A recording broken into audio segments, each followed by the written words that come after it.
कश्मीर घाटी में चिल्लाई कलान का मौसम चल रहा है और ठंड का कहर लगातार जारी है। नदी नालों में पानी फ्रीज हो रहा है। आप देख सकते हैं यहाँ पे ये नाले फेरोजपोरा है और इसमें आप देख सकते हैं कि पानी लगातार जम रहा है और इर्द गिर्द जितनी भी वाटर बॉडीज हैं या नल हैं या पानी के पाइप्स हैं उनमें लगातार पानी फ्रीज हो रहा है। यानी चलती हुई नदियां इस वक्त कश्मीर घाटी में जम रही है। मैं दिखाने की कोशिश करूंगा कि किस तरीके से नदियों में पानी जम गया है। तो ये आप देख सकते हैं ये एक बड़ी नदी है, नाले फेरोजपोरा है ये, और यहाँ पर हर तरफ से पानी जमा हुआ है। हालांकि सुबह के वक्त ज्यादा कोहरा रहता है और दोपहर को ये कोहरा खुल जाता है और अब आप देख सकते हैं कि यहाँ पे किस तरीके से पानी बर्फ में तब्दील हुआ है। यानी पूरी तरह से यहाँ पे फ्रॉस्ट ही फ्रॉस्ट देखने को मिल रहा है।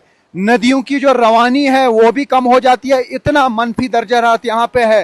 रात का तापमान इस इलाके में करीब -15 to -20 डिग्री सेल्सियस रिकॉर्ड किया जाता है और पानी को चलने में रुकावट आ जाती है क्योंकि काफ़ी जगहों पे इन्हीं नदी नालों से लोगों को पानी फराहम हो जाता है और जब नदी नालों में इस तरीके से फ्रॉस्ट जमा हो जाता है तो पानी की रफ्तार रुक जाती है और नदियां बिल्कुल फ्रीज हो जाती हैं। ये इतनी मोटी परत बन जाती है यहाँ पर इस फ्रॉस्ट की, फिर इस फ्रॉस्ट को यहाँ पे हटाना पड़ता है। उसके बाद ही नदियों का पानी जो है उसकी रवानी बाद में जारी रहती है। तो फिलहाल इर्द गिर्द ये नदियाँ जो हैं आजकल हर तरफ से फ्रीज हुई हैं, जम चुकी हैं। इतना यहाँ पे जो टेम्परेचर है, तापमान जो है वो गिर गया है। खून जमा देने वाली सर्दी का दौर कश्मीर घाटी में जारी है और नदी नाले लगातार यहाँ पे नदी नालों में पानी जो है वो जम रहा है। तो ये है इस वक्त कश्मीर घाटी का हाल।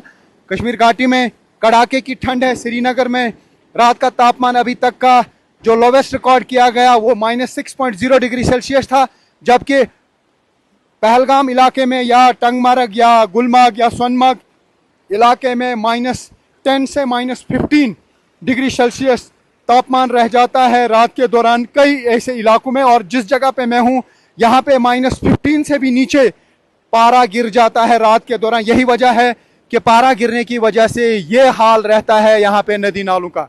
Rifat Abdullah, news 18 India, Drang टांगमार्ग।